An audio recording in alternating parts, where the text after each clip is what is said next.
देखिए, उस पश्चिमी राजस्थान का सबसे एक जो गंभीर और संवेदनशील मसला जो है वो मैं आज आप सभी के माध्यम से आगे तक रखना चाहूंगा।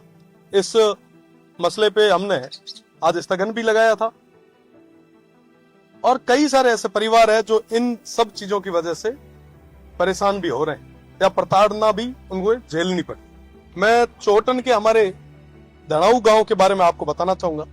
धनाऊ गांव के एक भगू सिंह हुआ करते थे। लगभग आज से 45 साल पहले जब भारत और पाकिस्तान की सीमा पर फेंसिंग नहीं थी तो वो खेत में काम करते करते उस पार चले गए। पाकिस्तान के रेंजर्स ने उन्हें गिरफ्तार कर लिया और आज भी 45 साल बाद भी हम लोग, ऐसे कई सारे लोग हैं जिन्हें अभी तक वापस नहीं ला पाए। उनके परिवार ने प्रदेश के और देश के सब नेताओं के आगे गुहार लगाई। थोड़े दिन पहले उनके परिवार से कुछ लोग आए, उन्होंने कहा कि 45 साल हो गए, अब हमें प्रदेश की सरकार और देश की सरकार पे भरोसा है कि वो कुछ न कुछ कदम उठाएंगे। ऐसे मामलों को प्रदेश की सरकार के सामने, प्रदेश के सबसे बड़ी पंचायत में आप रखें। वाकई ये बहुत बड़ा और गंभीर विषय है कि कोई परिवार का व्यक्ति 45 साल तक एक देश से दूसरे देश में प्रताड़ना झेल रहा है और हम आज भी उन लोगों के बारे में नहीं सोचते। मैं बताना चाहूंगा कि लक्ष्मी कंवर से उनकी शादी हुई थी। लगभग अब लक्ष्मी कंवर जी की भी उम्र 60 साल हो गई। आज भी वो इसी इंतजार में है कि प्रदेश की सरकार, हमारे नुमाइंदे, हमारे जनप्रतिनिधि इस बारे में बात करेंगे और उन तमाम लोगों को जो हमारे लोग हैं किसी कारणवश भूलवश उस तरफ चले गए हैं, उनको छुड़वाने का प्रयास करेंगे। साथ ही साथ क्योंकि मैं भारत और पाकिस्तान की सीमा से आता हूं, मेरी जो लोकसभा और विधानसभा क्षेत्र है वो बॉर्डर पे है। सीमांत के कई सारे लोगों का उस पार संबंध भी रहा है। अमरकोट हो चाहे सिंध का क्षेत्र हो, मूल रूप से मैं बात करूंगा, हमारे सोडाज हैं, कोली है, भील समाज के मेरे भाई हैं, सिंधी समाज के हमारे भाई हैं, साथ ही साथ हमारे मेघवाल समाज के और दलित समाज के भाई हैं, जो जिनकी रिश्तेदारी आज भी उस तरफ है, पर वर्तमान में उन्हें आने जाने के लिए भी बहुत बड़ी समस्या का सामना करना पड़ रहा है।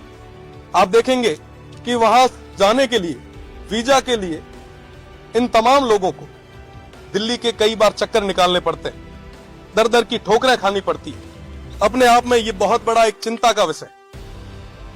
आजादी के समय पाकिस्तान में 16% हिंदू हुआ करते थे। आज वो संख्या, वो आंकड़ा घटते घटते 1% तक आ चुका है। आज 1% ही हिंदू जो है वो पाकिस्तान में रह गए।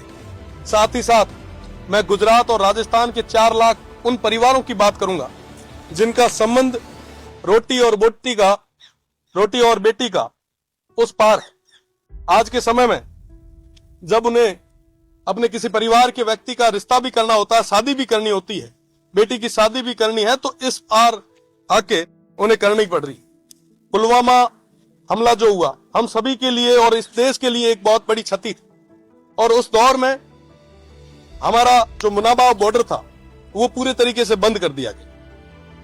पुलवामा अटैक से पहले हमारे जो लोग थे वो थार एक्सप्रेस के माध्यम से, जो कि स्वर्गीय जसवंत सिंह जी ने शुरू की थी, 2006 से लेकर 2019 तक वो थार एक्सप्रेस चली और उस थार एक्सप्रेस में कई सारे लोग जो उस पार थे यहां आके अपने परिवार से जुड़े और साथ ही साथ कई सारे बिछड़े लोग मिले।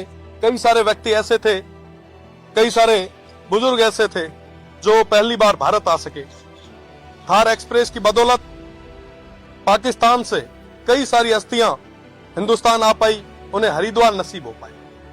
पर पुलवामा अटैक के बाद में थार एक्सप्रेस पूरे तरीके से बंद हो गई। अटारी और बाघा बॉर्डर खोल दिया गया। वर्तमान में सबसे ज्यादा पाक विस्थापित जो है वो बाड़मेर और जैसलमेर में है।